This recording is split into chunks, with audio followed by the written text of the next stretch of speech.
If I were to tell you that a personal practice, one you've likely engaged in for many years, could be the very reason you're not feeling quite like yourself these days? That something so common, so ingrained, could be subtly affecting your prostate health, diminishing your erections, sapping your vitality, and even distancing you emotionally from those you care about. Sadly, most men as they age don't anticipate this. And by the time the signs emerge, difficulty sleeping, a sense of numbness, feelings of isolation, or a waning interest, it's become a deeply ingrained part of their lives.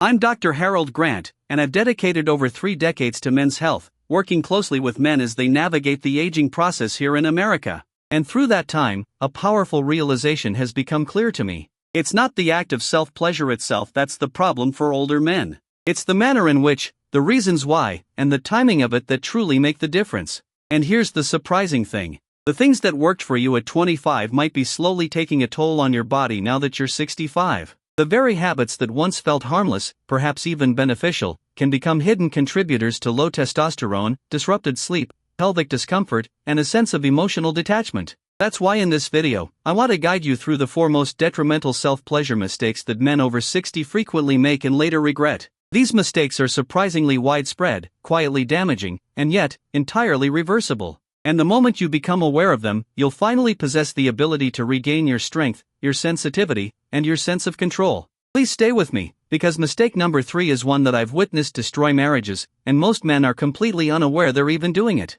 So, let's get started. Before we delve deeper, please be sure to subscribe and hit the notification bell, so you never miss another important health insight created specifically for men over 60. And if this message resonates with you, please type 1 in the comments section. If it doesn't, type 0, so I can better understand how to serve you in future videos. Alright, let's begin with the first mistake, because it's the one I encounter most often in my practice. It seems innocent, even comforting. But over time, it subtly alters your brain, diminishes your natural desires, and leaves many men wondering why they no longer feel the way they once did. Let's discuss the hidden consequences of relying on pornography after 60. Mistake number 1, the dopamine drain. Depending on porn after 60. I want to be frank with you. This is one of the most prevalent and often overlooked mistakes I see in older men. And for many of my patients, it didn't start out as a problem. In fact, they often shared that it helped them experience some feeling during a time of loss, boredom, or distance from their partner. They didn't think much of it, just a few moments of escape, a bit of relief, a seemingly harmless habit. But what began as a personal coping mechanism gradually transformed into something else entirely, something that started to change the way their brain perceived desire. One man in his early 70s, let's call him Joe, sat across from me with tears welling up in his eyes. He said, "Doc, I thought I was simply getting older, losing my edge, but now I realize I can't feel the real thing anymore. I don't even desire it the way I used to." That truly saddened me, because Joe's story isn't unique. I've heard it from countless men, and it all boils down to one thing: dopamine. Dopamine is your motivation, your anticipation, your sense of reward. And when you watch pornography, especially the fast-paced, extreme content that's so common today, your brain is flooded with it. Initially, it feels exhilarating, but the more you engage in it, the more your brain becomes accustomed to that surge. Over time, your receptors begin to dull. They stop responding the way they once did. And suddenly, the gentle touch of a partner, the scent of their skin, the intimacy of genuine connection, none of it feels as stimulating anymore. Your body hasn't given up. It's your brain that's become numb from overstimulation. That's the real tragedy here. Many older men assume their lack of desire is due to aging or low testosterone. And while those factors do play a role, far more often, it's this subtle dopamine depletion that's to blame. It creeps in silently, you don't even realize it's happening. But one day, you wake up and realize it's been weeks, perhaps even months, since you felt genuine, natural arousal. And even worse, it can lead to a cycle of needing increasingly extreme material just to experience any sensation at all. I had another patient, Bill, 67, who told me it now takes him twice as long to reach climax, and he doesn't even enjoy it anymore. It feels mechanical, distant, hollow. We worked together to reduce his screen time and help his brain recalibrate. And within just a few weeks, he shared something with me that really resonated. He said, "Doc, I didn't realize how much I was numbing myself. I feel like I'm waking up again." That's what's possible, not just performance, but presence, not just function, but feeling. You don't have to abstain from porn forever if that's not your preference. But you do need to be honest with yourself about what it's costing you. Because if you're over 60, your brain is more susceptible to chemical signals than ever before.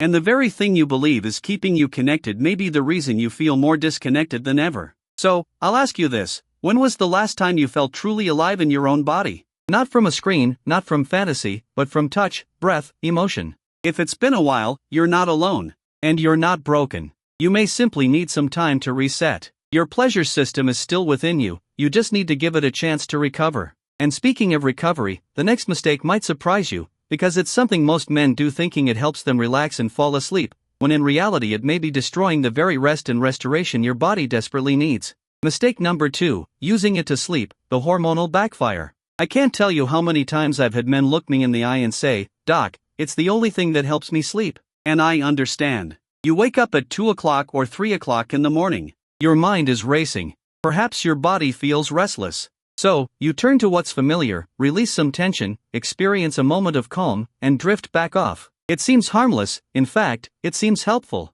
But what I've learned after working with thousands of men over the years is that this late-night habit is quietly doing the exact opposite of what you think it is. Let me tell you about Frank, 66. He came to me complaining of fatigue, foggy mornings, and a growing sense of frustration. He wasn't sleeping through the night. He'd wake up groggy, as if he hadn't rested at all. "I don't get it," he said. "I fall asleep just fine after I finish, but I still feel like hell the next day." So, I asked him when and how often he was releasing. He told me almost every night around midnight or later. Here's what most men don't realize: when you self-pleasure at night, especially after 60, your body doesn't just release tension, it also releases a cocktail of hormones, oxytocin and prolactin, yes, which can help you relax, but also a sudden drop in testosterone and a disruption in melatonin timing, the hormone that actually regulates your sleep cycle. That peaceful feeling afterward is short-lived. What follows is often fragmented, shallow sleep that doesn't restore the body. And as we age, our systems don't bounce back as quickly as they used to.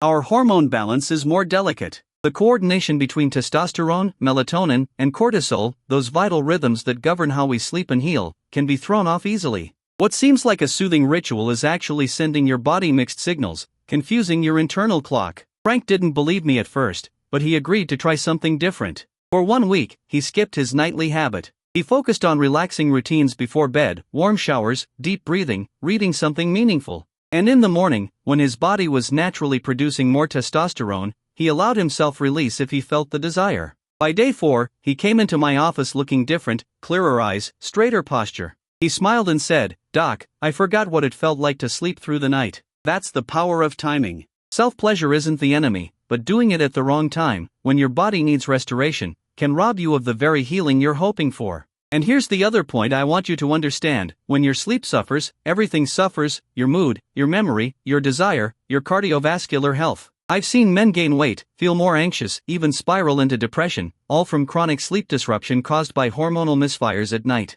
You don't have to stop altogether, but shifting when and how you self-pleasure could be the key to getting your energy and focus back. Especially if your mornings feel like a struggle, it's worth considering that your nighttime routine might be part of the problem. And now, as we move forward, I need to talk to you about the mistake that's perhaps the most physically damaging of all. Because while hormones can recover, the next issue, when ignored for too long, can leave behind lasting damage that's far harder to reverse. In fact, it's the one mistake that's quietly robbed countless men of their sensitivity, their confidence, and their ability to enjoy intimacy at all. Let's take a deeper look. Mistake number 3, too much pressure. Nerve damage over time. This one is difficult to discuss, because by the time most men realize what's happening, the damage is already done. It sneaks up on you slowly over years, even decades, and most men never even give it a second thought. I've had men in their late 60s and 70s come into my office frustrated and confused, telling me they've lost sensation. "Doc, I can still get hard," they'll say, "but I don't feel much. Sometimes I don't feel anything at all." And what's worse, they blame themselves. They assume it's just age, but often it's not. I remember one man in particular, Mark, 71. He was sharp, funny, still full of life, but the sadness in his voice was unmistakable. "I used to feel everything," he told me. "Now I just go through the motions. I want to connect with my wife, but I can't feel her. I can't even feel myself." When I asked him about his habits, he told me he'd used the same technique since his 20s, fast, tight grip, no lube, because that's what had always worked. And that right there was the issue. The penis is an incredibly delicate organ, not just in function, but in structure. It's packed with fine nerve endings, particularly along the dorsal nerve, which is responsible for delivering sensation to the brain. When you consistently use too much pressure over and over again for years, those nerves begin to wear down. It doesn't happen in a day, it doesn't even happen in a year. But gradually, sensation dulls, erections become weaker, climax becomes more difficult. And by the time a man realizes it, he's already lost something precious. This isn't about shame, this is about awareness. You've spent decades learning how your body works, but the truth is your body changes.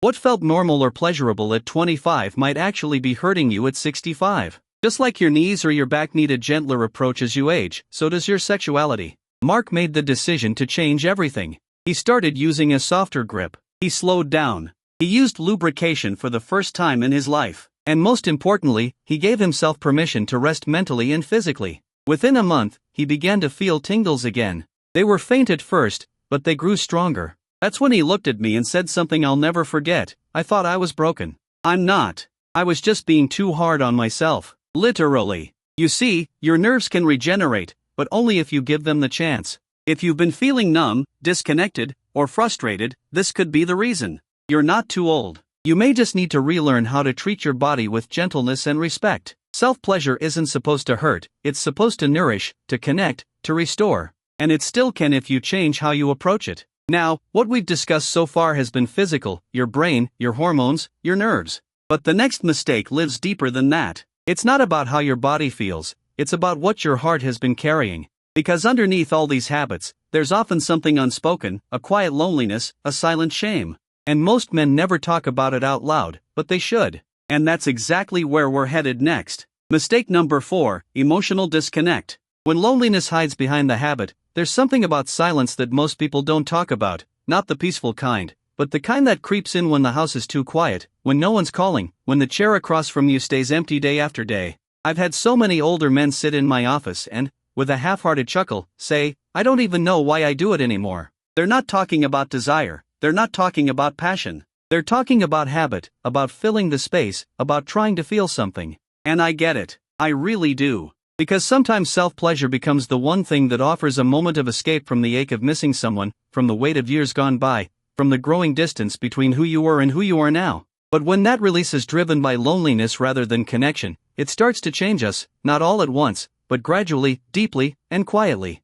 I remember a man named Walter, 74, widowed for 6 years. He told me, it's not even about sex anymore. I just don't want to feel so alone at night. And he said it with so much honesty that it stayed with me. Because what he was really saying was that he missed warmth, not touch, but tenderness, not climax, but closeness. And over time, he'd started replacing that need with a habit, routine, mechanical, without meaning. He thought it was helping him cope, but instead it was deepening the distance between him and the life he truly missed. When we self-pleasure without emotion, without presence, without intention, it can slowly rewire our brains to seek sensation without intimacy. We train ourselves to choose isolation over vulnerability, to avoid connection because we fear the emptiness that might follow if it's gone again. And when that happens long enough, we start to believe that this is all there is, that touch without love is normal, that pleasure without purpose is enough. But deep down, we know it's not. Walter eventually started making small changes. He joined a local men's group. He wrote letters to his wife, not to send, but to remember. He began walking in the mornings with a neighbor. And something shifted. The next time he touched himself, it wasn't out of emptiness, it was out of care. He told me, it's different now. I'm not just passing time, I'm remembering how to feel again. That's what I want you to take from this. Self-pleasure isn't wrong, but when it becomes disconnected from your heart, it starts to shape your relationship with yourself and with the world around you. If you felt a sense of numbness, a lack of joy, a heaviness you can't name, it might not be age, it might be emotional distance disguised as routine. You are not alone in that feeling, and you're not weak for admitting it. In fact, acknowledging that quiet ache might be the strongest thing you ever do, because once you see it, you can start healing it. And when you do, you may find that your body, your heart, and your life begin to feel fuller again. Now that we've walked through these 4 powerful truths, there's one final piece I need to share with you. It's the thread that ties all of this together, the mistake that almost every man makes, no matter how smart, strong, or self-aware he is. It's the one that keeps so many men stuck simply because no one ever taught them how to listen to their own bodies. And once you understand this last part, everything else begins to make sense. Conclusion, the mistake beneath them all, ignoring what your body is telling you. After all these years working with men in their 60s, 70s, and beyond, I can tell you there's one mistake that underlies every single one we've talked about. It's not just the reliance on porn, it's not only the timing or technique or the emotional disconnect. It's something deeper, something quieter. It's that we've never been taught how to truly listen to our bodies. We were raised to tough it out, to keep going, to ignore the signals, fatigue, numbness, loneliness, frustration, and push through. And for a while, it works, until it doesn't, until sleep becomes restless, desire fades, intimacy feels like a memory. And you find yourself wondering, is this just what getting old feels like? But aging doesn't mean giving up. It doesn't mean going numb.